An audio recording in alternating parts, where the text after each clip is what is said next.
everybody. Welcome to another episode of Haunt Talk. This is our third review in the Maryland Adventure series thing. And this review is going to be of Bennets Curse. Make sure to check out the other videos we've already uploaded, which would be Markov's Haunted Forest and Laurel's House of Horror. And coming up will be the Nevermore Haunt. That'll be the final review for the Maryland area. So Bennets Curse is one that I've known about for quite some time. I guess they've moved locations. I didn't even realize that, but yeah. I don't know how long they've been here, but they've moved locations. I think they've been here for a couple of years. Yeah, at least a couple.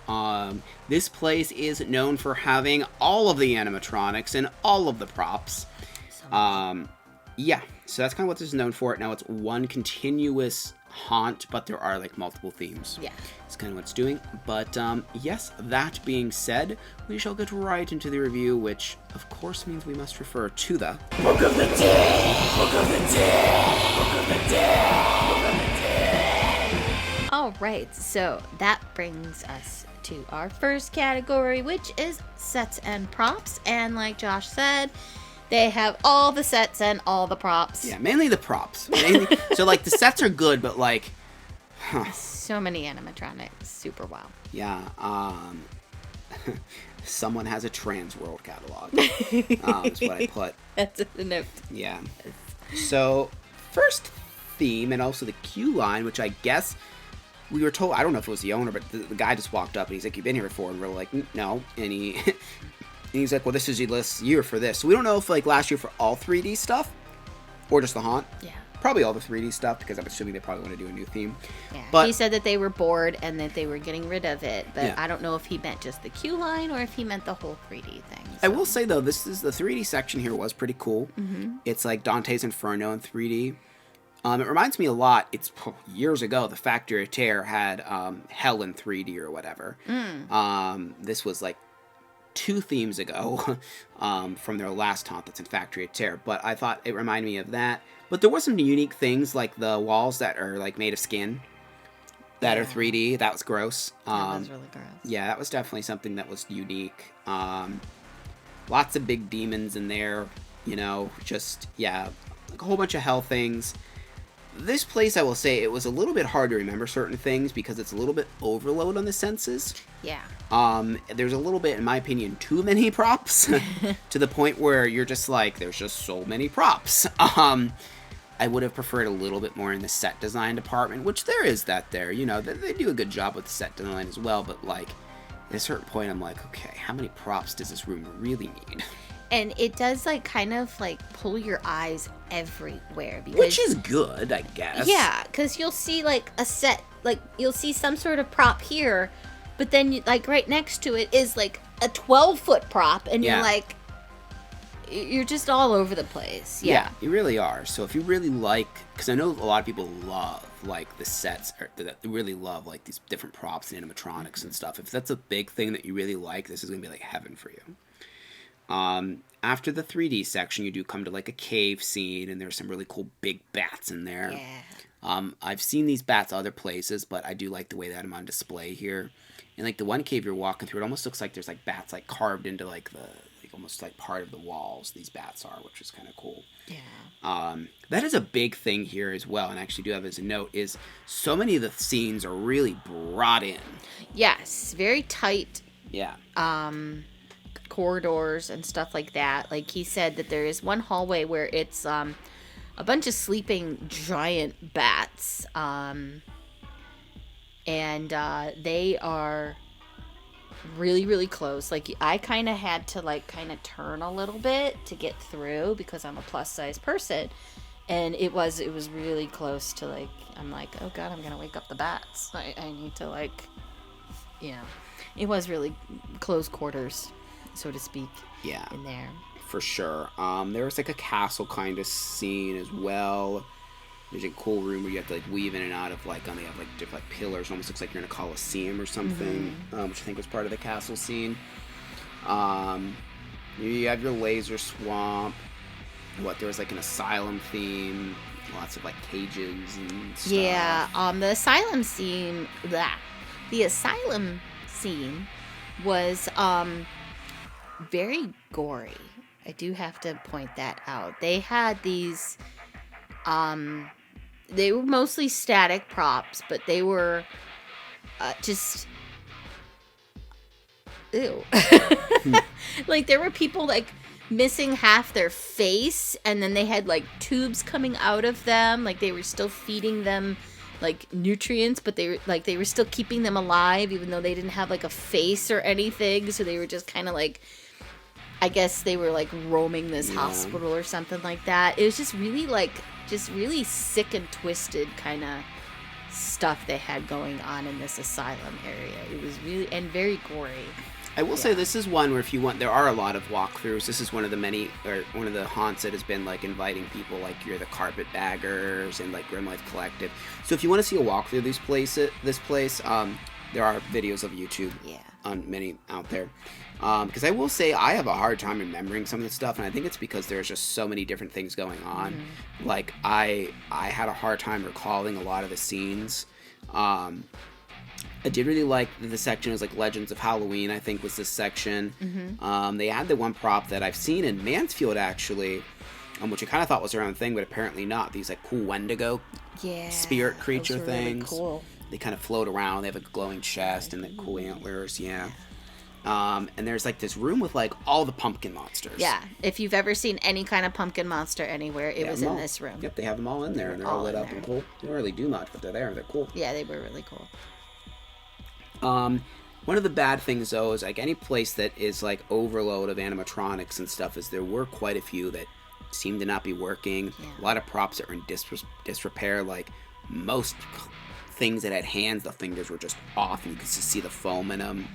Yeah. Which, because I mean, like a lot of these things like are just, they're almost like in the middle of the path. Yeah. Where like I had to watch to make sure that I wasn't like kicking the bases on accident. Well, like in the vampire area, there was actually a vampire woman that came out, and she blocks the walkway. You had to wait until she was done doing her at you. Yeah. And then walk past her, because she blocked the walkway before you couldn't get through. So, I mean, that kind of, like, explains a lot about, like, why some of these props were missing fingers and broken and stuff like that, is because they are literally, like, right there. So, yeah, it's unfortunate. I do think that what they've done here is respectable with the amount of, like, collections of the props and stuff that they have. It's not my personal favorite thing. I like places that are a bit more atmospheric, like your Chippewa Lake slaughterhouses and stuff like that. Or even Markovs, where things are hand-built. But for certain people, this is going to be absolutely amazing just to get to go to a place to see all of these like classic and new type of props and animatronics. Yeah. So we did give sets and props a 9. For some people like me, it's not going to hit as hard. Like I'd probably give this place, if I were to like say, a personal score on just how much I enjoyed it, I'd probably say it's more like a 7 for me, just because like I prefer less sets and props and more just like homemade atmospheric things. Yeah. But again, I think that what they've done here is a different take, and it is still respectable. And if you are like a haunted house fan and like seeing like everything you've ever seen in a haunt anywhere all in one place, this is where you're gonna find it. So and I think that is unique. And again, like they do have some cool sets, but it's just, I feel like it's hard to even appreciate some of the sets because there's just so many props. But yeah. Yeah. So that moves us on to actors. Like we said, the pathways are very narrow, and that kind of works for the actors' advantage because they can easily get to people through their little boo holes and stuff like that. They also had numerous places where they could be in one little spot, get you here, and then you're zigging zagging around, and you'll come up to them again, and they can grab you again. And it does seem like the actors were effective. Unfortunately, we got behind a very obnoxious group of other people, so we did get a lot of scares ruined for us. Not the actors' fault; they did the best they could, and they did do a decent job of separating us apart. Yeah. But they were backer uppers, which means they stop and just back up. And so, like, no matter what we did, we couldn't stay away from them. There wasn't a lot of dialogue. It was a lot of, like, jump out, boo, and then run back into the hole to, like, get the next person kind of scare. And like Kim was saying, with all of the props and stuff, there is a lot of opportunity for distractions. Yes. There also was in this is the best effective way, and we say this a lot when people have, when haunts have dark hallways, and there's like, you're just zigzagging and there's nothing happening in there. They had a really good dark hallway. First off, all they had to guide you, there were little tiny arrows. Yeah. On the wall, which I thought was ridiculous, but it was very helpful because I was sick of trying to like run into the people that were in front of us, and I could see, okay, we need to go this way and stuff like that. And I'm trying to guide through on the walls as well, so I had my hands going.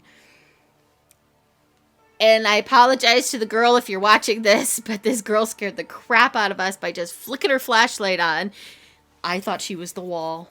I think I may have touched her chest because I was just going against the walls like this. And again, it was narrow, so it was like this. Yeah. And she was hiding there, and all of a sudden she just went, ah, like that with a flashlight. She scared the crap out of me too, yeah. Yeah, she got a good holler out of me, for sure. There's a cool claw in the cage that was like literally like crawled up on the wall and like bent upside down, all contorted. They were really cool. Yep. The butcher shop guy, I don't remember much. I haven't mentioned, but I don't really remember what he did. But apparently he did something cool. He actually came up to me and he said he was going to break my femur and rip out my spine. That's right. Yeah. Very descriptive. Lots of screaming. There's a lot of them popping out and screaming to really get that scare. But yeah, decent costuming. Nothing really crazy special here with the way of costuming. A lot of people like in black robes to help them blend with the environment. Yeah. But nothing like super elaborate. We did like for what we saw for the most part of actors, and their energy was good, and they did a good job hiding and popping out. So we did give actors an 8. So before we move on to Scare Factor, just want to remind you guys that we do have our merch store. If you want to buy a Haunt Talk shirt, which we think is really cool, Kim has it on now.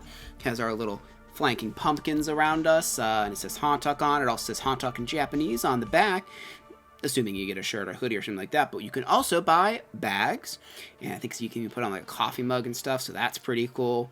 Another way you can help support us is we have a Patreon, so you can join that and like pay like a monthly like subscription thing, and there's like different like levels, and you can get like different things like cards and stuff like that. But again, it's mainly there to help support us. If you want to leave us a tip, you can also leave us a super thanks. It's YouTube's version of a tip, basically. If you just want to do like a one-time thing. And also something that helps us a lot is just leaving a comment, making sure you're liking and subscribing and all of that kind of stuff. And also letting us know what kind of future content you would like that maybe isn't necessarily haunted attraction related. You know, we go to like haunted places. We also have the podcast, which we are debating on doing again, which is called Creeps, Creatures, and Haunts. Oh my. We haven't really been putting much content into that just because like we did a lot of episodes and didn't get a lot of traction. So if that's something you're interested in, the podcast where we talk about just all things creepy and spooky, let us know about that as well. But that being said, we are going to go get into our next category, which is Scare Factor. So they do not touch at Bennets Curse. If you're not a fan of tight spaces, this is probably not the haunt for you. Very claustrophobic. Very claustrophobic. The actors didn't really follow much, but they can get you in numerous places. Yes.